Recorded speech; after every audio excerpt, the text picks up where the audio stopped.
Aquarius, tignan natin kung ano yung mensahe para sa'yo. Keep in mind na ito ay general reading lamang, kaya hindi lahat makaka-relate. Pakilawakan ng isipan. At kung di ka pa nakasubscribe dito sa ating channel, please subscribe and hit the bell button para lagi kang updated every time na meron tayong uploads. Kung nais mo namang mag-avail ng ating private readings, rituals, and ng ating cures, products, makikita mo yung link sa description box, Tarot Intentions by Aliana Reyes. Kung wala ka namang Facebook account, naka-deactivated ka, pwede kang mag-direct message sa aking WhatsApp. Nandyan yung aking WhatsApp number. Click mo na lang yan para ma-direct ka, para makapag-message ka at ma-send ko sa'yo yung full details. Meron tayo ditong everything is wonderful. Sabi rin, you already know in your heart what to do now. And we have, this is your stage only. Ayan. So, tignan natin kung saan-saan tong aspect ng life mo, Aquarius. So, ayan, tignan natin. This is for you, Aquarius, Sun, Moon, Rising, and Venus.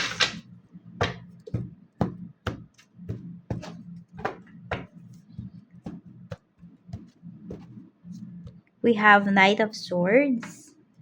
So, grab mo opportunity. So, maraming opportunities para sa'yo dito. We have Queen of Swords. Nai-spoil yung nakikita ko kasi dito may pag-overthink yung iba sa inyo, Aquarius. So, maganda yung nangyayari sa life mo. Okay, pero nabablock mo siya mismo kasi nag-overthink ka.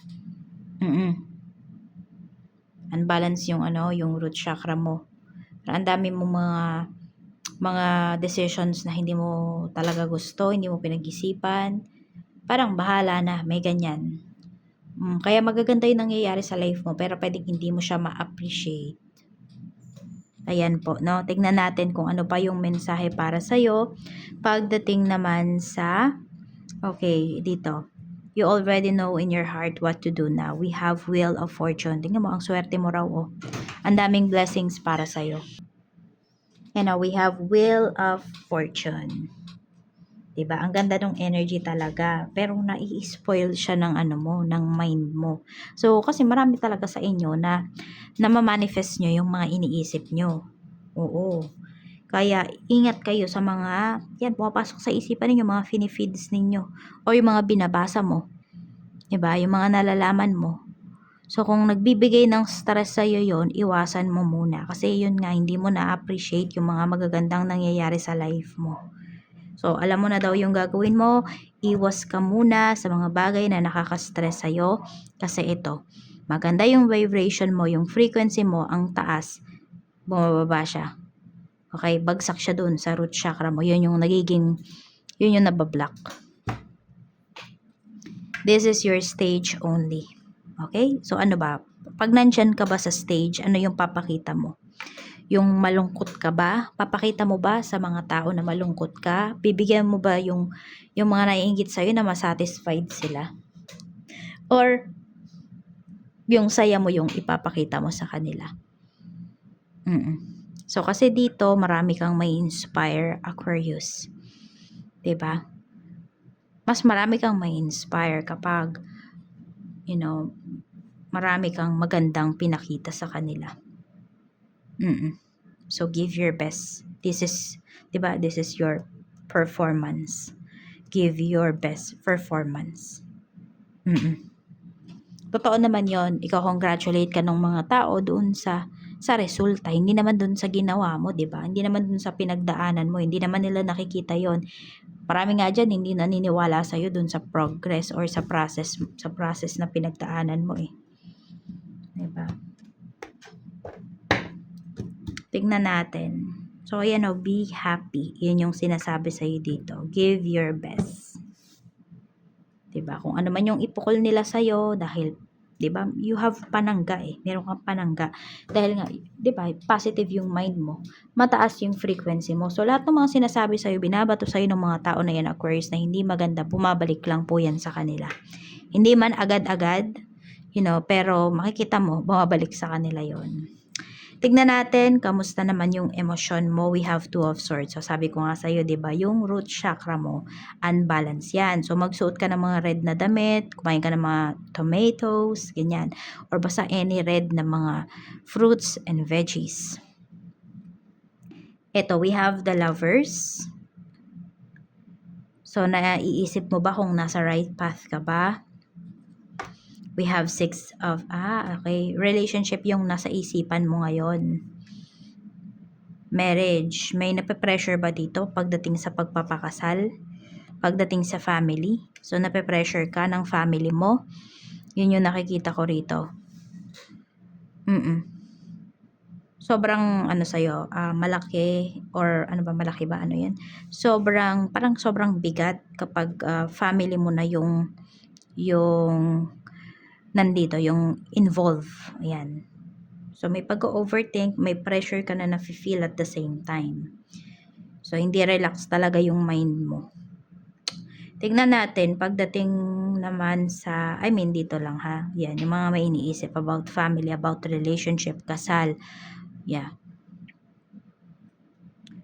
Sa spiritual health mo naman, we have Two of Cups. Okay, so meron kang tao dito na pwedeng maging mentor, meron kang makakausap. Soul Tribe, mahahanap mo yung soul tribe mo. Yan, mas magiging confident ka sa mga bagay na alam mo, sa mga bagay na, mas magiging aware ka kasi rito eh. Magiging aware ka rin dun sa gifts na mayroon ka, sa kakayahan mo, Aquarius. So, embrace mo rin talaga to kasi makakatulong to sa'yo para sa ikakabuti ng life mo. Para sa mga goals na gusto mong ma-achieve. Hindi lang material na bagay yan ha. Tingnan natin pagdating naman sa energy ng taong makakasalumuha mo. We have 7 of Pentacles. So, may mga problems in terms of money. May sakit din akong nakikita rito. So, pwedeng yung mga makakasalumuha mo may sakit. So, baka meron dito ay sa medical, sa hospital kayo nagwo-work kaya ganyan. Pero meron po dito, ayan o. Parang yung mga makakasalumuha mo may problem talaga sila sa health, sa finances. Tignan po natin. Okay. Meron ka namang makakasalumuha dito na mayabang. Alam mo naman na may problema siya. O siguro ganun din nga siya, no? Siya yung tipo ng tao na pag may problema siya, hindi niya talaga pinapakita. So, yun, baka yun yung mapansin mo sa kanya. Teka, may problema yung tao na to ha, pero bakit masaya siya? Pero bakit yun yung pinapakita niya? O, diba? Kasi, pwedeng yung mga tao na to, ayaw din talaga nila na kaawaan sila. Ganun. Blessings naman na pwede mong ma-receive. Kamusta po yung blessings na pwedeng ma-receive ni Aquarius? Blessings na pwedeng ma-receive ni Aquarius. Tignan natin, mayroon tayo ditong falling. Meron tayong dog. And mayroon tayo ditong music. So, ayan, madami naman po talagang magagandang nangyayari sa life mo. Sabi dito, be your own best friend. So, magtiwala ka talaga sa sarili mo. Aquarius, ayan. Ingat ka rin daw sa mga music na pinapakinggan mo. Kasi na-attract mo talaga siya. So, from now on, hindi lang yung beat yung titignan mo, yung papakinggan mo, kung hindi, yung lyrics mismo.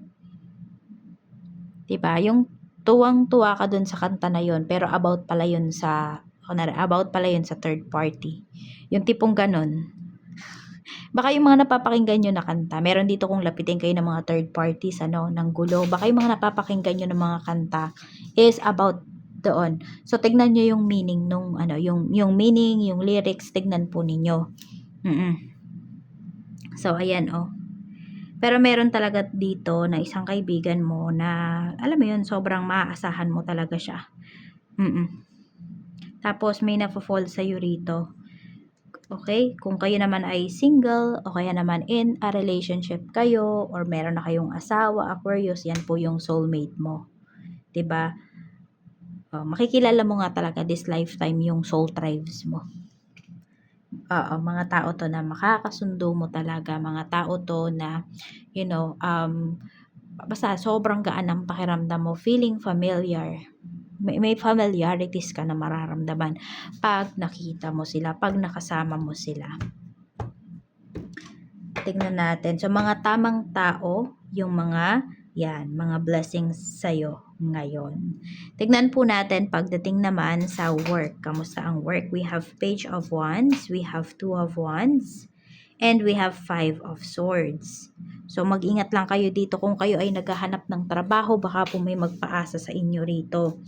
Yung mga co-workers mo naman may nasasabi about sa'yo. So, huwag kang papabuli, Aquarius, pagdating dito sa mga tao na to. Meron kasi dito parang gusto niya maging sunod-sunuran ka sa kanya, yung gano'n. Pag meron siyang inutos sa'yo or ni-request sa'yo, kailangan sundin mo. Or humingi siya ng favor. Ganyan. So, tignan mo rin. Once or twice, sige, pagbigyan mo. Pero pag sumobra na, di ba? Yun. We have 10 of Cups. Marami naman sa inyo, masaya naman talaga kayo sa trabaho.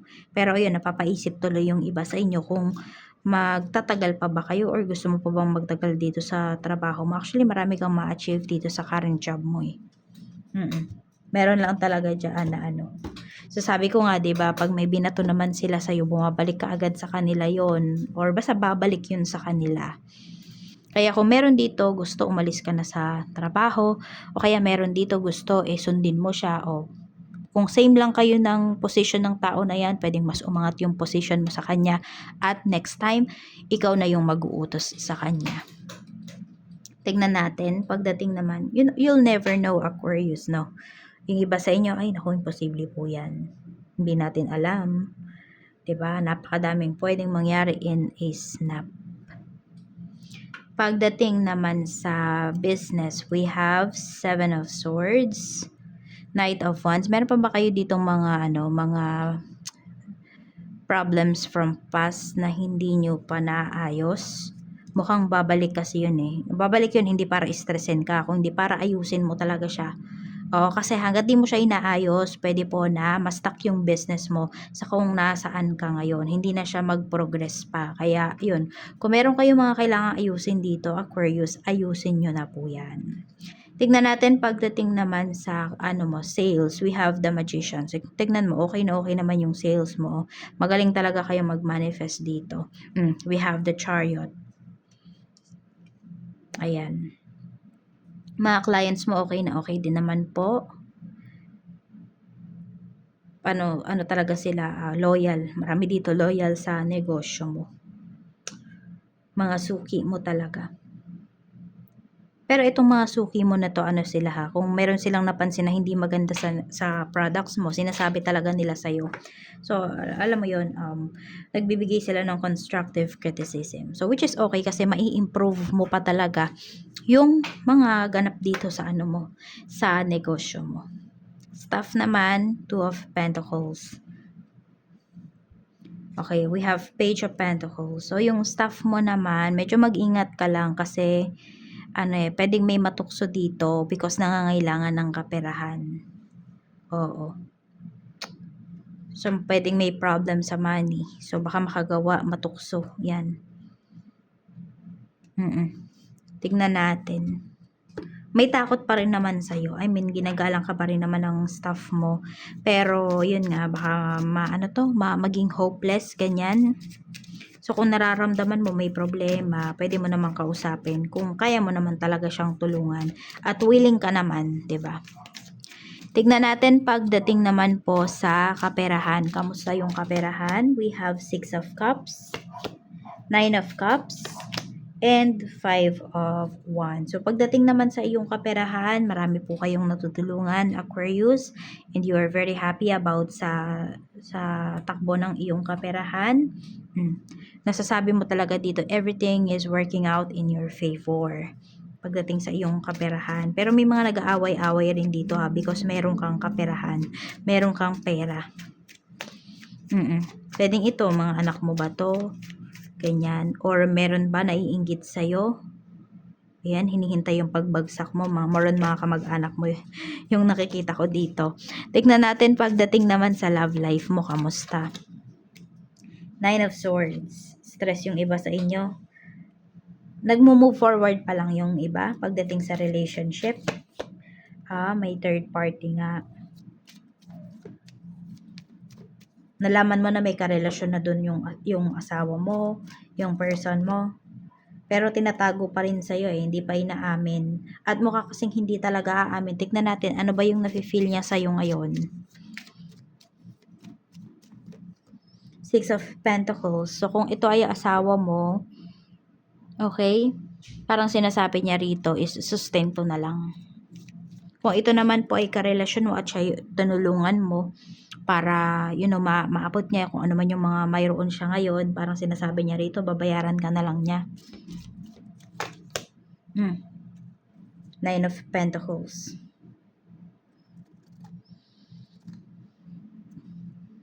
Pinupush ka niya palayo.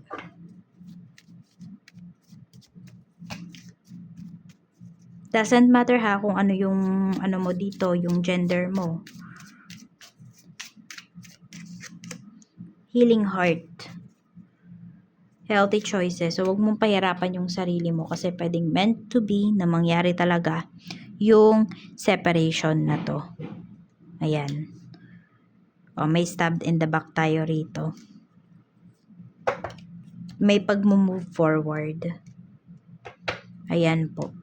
So, meron talaga, sabi ko nga, need mangyari yung separation na ito. Sa inyo ko ba nasabi yung iba sa inyo, ang maano nyo talaga, makakilala nyo, makarelasyon nyo, or karelasyon nyo ngayon, asawa nyo, is soulmate ninyo.